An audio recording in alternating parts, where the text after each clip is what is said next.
this thing on. Are we rolling? We've been rolling that whole time. High five. That was rubbish. Go again. That was even worse. We'll go again. We'll go again.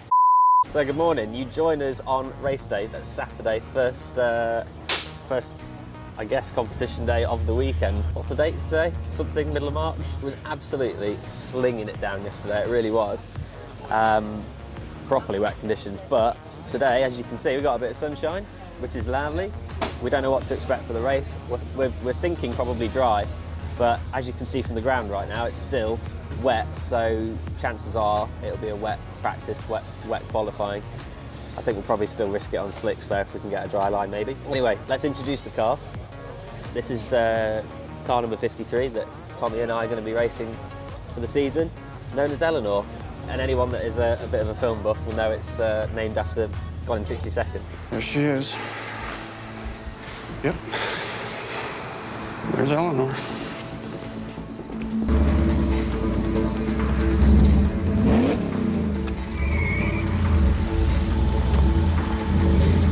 I don't know whether that comes true or not. I guess we'll see. So car's been prepped all overnight. Stickers are going on, sponsors, all that kind of good stuff. Practice is in about 45 minutes or so. All being well, there's not too much drama, and we race around lunchtime. See you later on.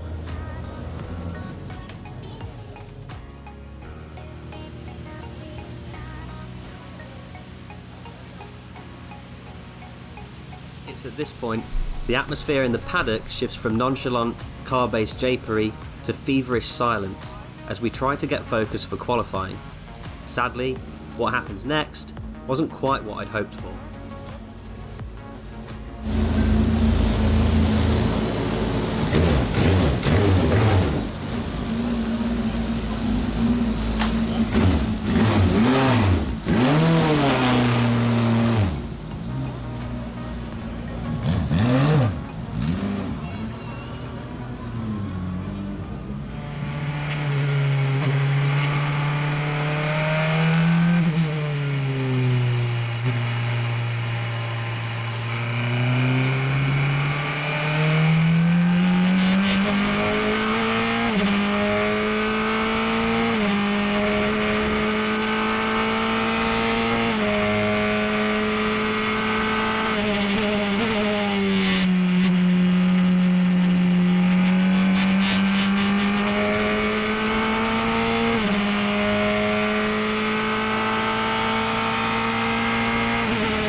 So, bit of an update, just to qualify, and the car was actually driving really well. I've let us down a little bit here because I was on for a flyer. Got a good run on another car out of Cops, which I was going to head into Maggots before him, and then got squeezed unfortunately. So pinged the inside curve just at Maggots, which is like top of fifth gear, very, very fast corner. So spun it well on the gravel. By the time I got dragged out, we got Tommy back in. We'd lost a lot of time in qualifying, so a bit annoyed with myself for that, to be honest. But if history tells us anything, to be perfectly honest, we, Tommy and myself, generally do quite well in races when we're not towards the front. Don't know why that is. We're just really good at working our way through traffic. So when they actually go ahead and publish the times for qualifying, because we haven't seen them yet, we'll see where we're going to start. If we start in the middle, I don't think we'd be too upset with that. From the back looks like a bit more difficult, but such is life. Aside from that, nothing else. The car actually feels really, really good, really nicely balanced, and we were quite a long way up the order there for quite a long time.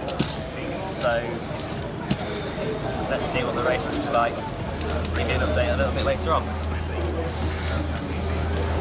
And then, like naughty schoolboys, we were summoned to the headmaster's office. For once, it was Tommy that had some explaining to do for a couple of infringements in qualifying, but as a good teammate, I went along for moral support.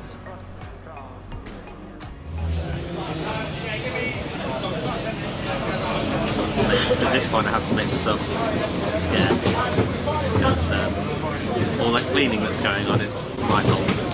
This is a bit like like, you know, like those influencers do when they go and hand money to a homeless person and they make sure someone's like videoing it as they're doing it. Like, look at me doing a good thing. I think it dirty in the first place. I did a thing.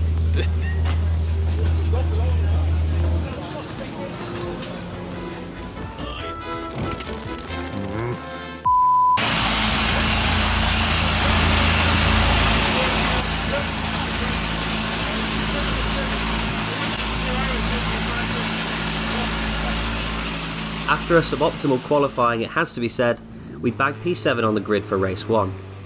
Not the front row start we had in our sights, but as I've said before, we're both rather good at working our way through the pack.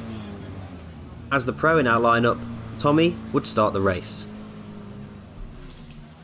Who will be the first ever winner then of a Praga Cup UK standalone race? We'll find out over the next 60 minutes. Coming up towards the red lights. When they go out, we'll be underway. And the pack is unleashed. Here we go. Praga Cup race 1. From the back of the field there, Morton trying to make a move up the inside. Who's battling for the lead then? Looks like it is Tom Canning that has taken the lead in car number 86. Rob Weldon, number 4, in second place. But he's under pressure already from car number 29 of Chippy Westmail. Starting to sort themselves out as they come through the complex for the first time. A monster start from Tommy would see us through to P4 in the very first lap. But moments later, heading into Farm Curve, this is where his hard work was completely undone. He's raced Radicals in GT racing, among other things, up the inside there, changed the lead. At Village, car number 4 of Rob Weldon moves ahead. 3 cars have broken away slightly at the front of the field. They're overlapping places behind, as you can see. Somebody slow there through the loop. Now, who is that? I think that might be Tommy Foster, car number 53, that's slowed up there. So we could be losing 1 or 2 cars already, which is very unfortunate, as they head towards Brooklands corner for the first time.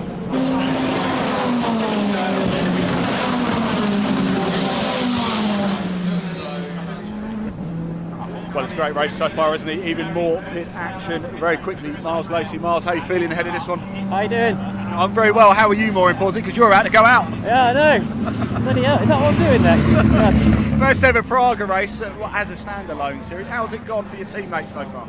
Yeah, so he had a mega start. Started from P7, got straight up to P4, and then the engine cut out on lap 1. So we went straight back to the back, but he's recycled the engine, and so far so good. He keeps circulating, and he's doing, you know, it's like a good 1.5 seconds up the road each time. So he's attacking, that's for sure. You look ready. You ready? I'm ready. Good luck. Thanks, Miles. Miles Lacey there. I'm going to hand back to Dave Goddard to keep talking you through the action. Giving it everything he could, Tommy fights hard to bring us back into contention. He boxes, and I jump in for my stint, but a failed starter motor would mean a slow pit stop for us. At this point, we're seriously on the back foot.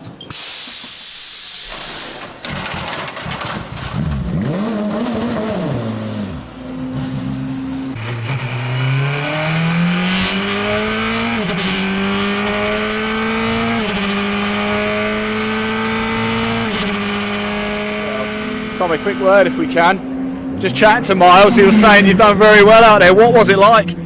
Car was good when we were up and running. I think we were setting the quickest times. It's just a shame on the first lap we, I don't know, just lost all power for some reason. It's an hour's race. Anything can happen though, can't it? Anything can happen. I think we need a safety car, and by the looks of it, it's all sort of too spaced out for that at the moment. So, I mean, fingers crossed, but it's not looking good at the moment. Still time, still time. Thanks for talking to us, Tommy. Really appreciate it. Thank you very much. Right, let's head back to your commentator, Dave Goddard. 6 cars line astern on this restart. Oh, and a spin there. Round goes Richard Wells. Car number 1 loses it at Abbey into the gravel, just on the edge of the gravel trap there. Let's hope he can get that going again. After an uneventful stint for me, and in the closing stages of the race, a spin from reigning champion Richard Wells would bring out yet another safety car. Sadly, this is how the race would end, cementing our position at the checkered flag in P4. There is the checkered flag. The safety car leads them home. Car 86 of Canning and Connor takes the win. Second place goes to the Raw Motorsport car of Rob Weldon and Ben Stone.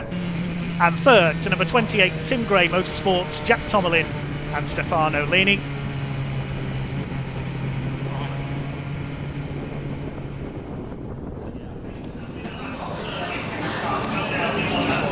Oh hi, didn't see you there. Sif, if you're watching.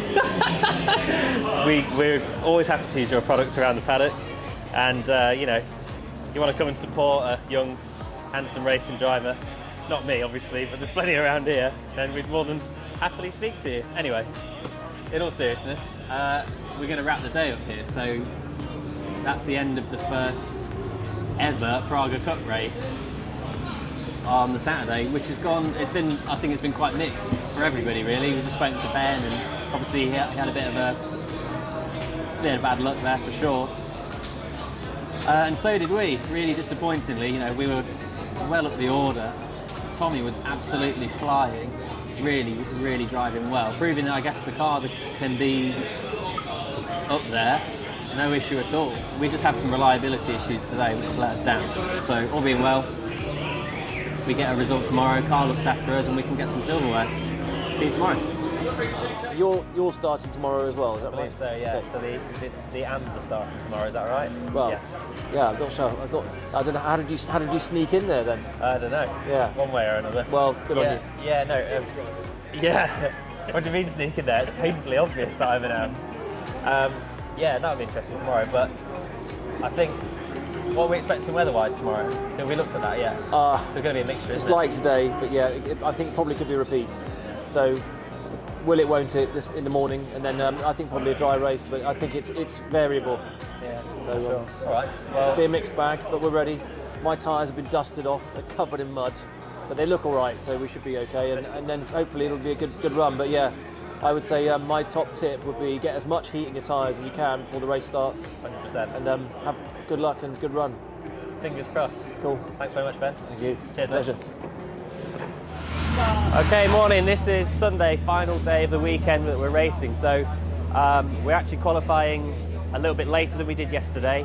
So it was wet this morning, but because a few cars have been out, thinking the track's going to be drying up and the sun's out. So we don't know what's going to happen for the race, but quali's going to be tricky because it's a mixture of wet and dry. So we have to just make a judgment on that, I guess. Car's being warmed up. Hopefully they fixed the problem we had yesterday, which appeared to be a throttle position sensor. So that's fixed. And the starter motor failed as well, and they've replaced that. So all being well, that doesn't cause us any more problems today, and we can try and actually get the result that we really want. So we'll catch up with you later on in the day. So we're just training miles up now. We've already shaved off a second off of what we was able to do yesterday. Just trying to get best prepared for the dry. The slow speed stuff is pretty similar. There's only maybe a tenth or so here and there.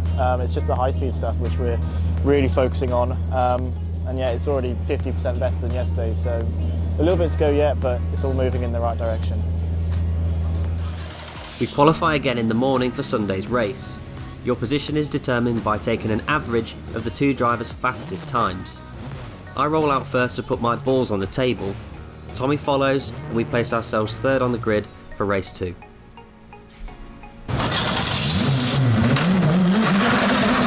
Oh yeah.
Race 2. Oh, wait a minute. There's some double filming going on. There's two of us. This again. It's like Inception. It's a film within a film. No one wants to watch either of them. How you feeling, Jimmy? Yeah, alright, okay. Yeah. I've been given the Gordie know-how, which is got faster through cops, Jimmy. Alright. Brilliant, thanks for that. Yeah, great coaching. Right, so yeah, we're getting ready for race 2. That's literally we're getting called down in the next 10 minutes. We originally qualified 4th, but we've been bumped up to P3 now because one of the cars took a penalty for a reason I don't quite know why. So we're in P3 to start the race. We have had the same problem we had again yesterday with the car, which is frustrating, but you know, one of those things. The guys are working really, really hard. So all being well, we don't have any issues and we can just keep driving, see where we end up, see after the race.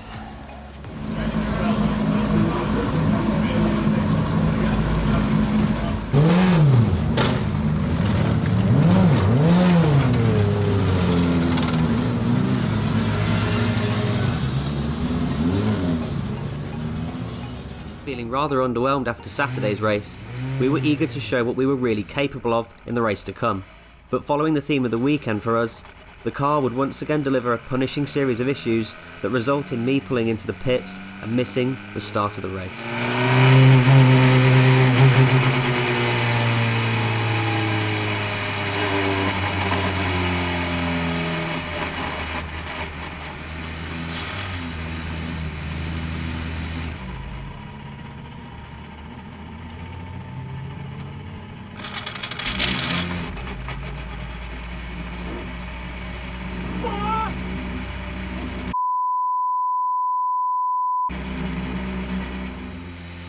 I box again and the team frantically worked to get me back out, and I put a few moves on the other cars to regain for lost time.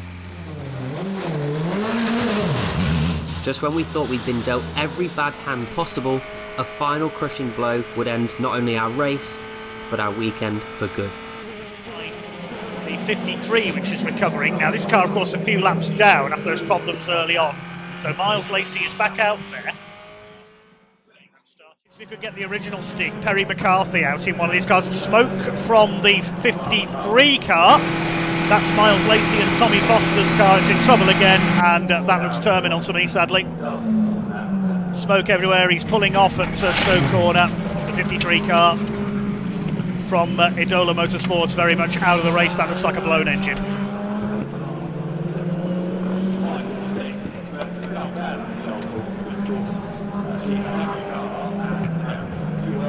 Driver jumps out, gets the communication cord out there, runs away. The car is on fire. The excellent Silverstone volunteer marshals at work on the 53 car. Miles Lacey and Tommy Foster, the fire extinguishers in play. Well done, Silverstone marshals. Well, that concludes what has been an extremely difficult race weekend here at Silverstone GP. We were fraught with issues on Saturday, which we thought we'd fixed. Thought it was a throttle position sensor, but popped up again today, which is really, really disappointing because Tommy and I have been so quick in the car, specifically Tommy. But as a pairing, our average lap times are really good in terms of the field, and that brought our race ultimately to an end too soon today. With you probably seen on the TV, unfortunately the car did catch fire, and not entirely sure why yet. So we'll look into that. But yeah, I can't pretend that I'm not disappointed a little bit. But you know, I guess positives to take away from it is we've proven our pace. We know we can be at the sharp end. We just need to find a way of finishing a race without so many issues. So having said that, we've got a bit more work to do. You'll see us at a few weeks in the north at Alton Park, and we'll see if we can do it all over again.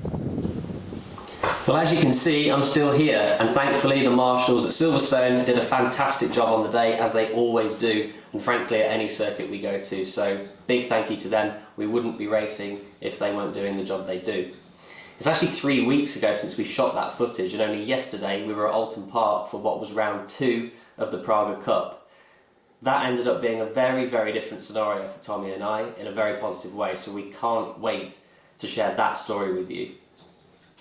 If you like the video, please go ahead and hit the like button, subscribe if you wish. It genuinely helps us over here with the channel. I know it's starting out very small, very humble, but it really helps us, and the engagement we've had so far has been brilliant, so thank you guys. As ever, thank you very much for watching, and we'll see you in a few weeks for the next one.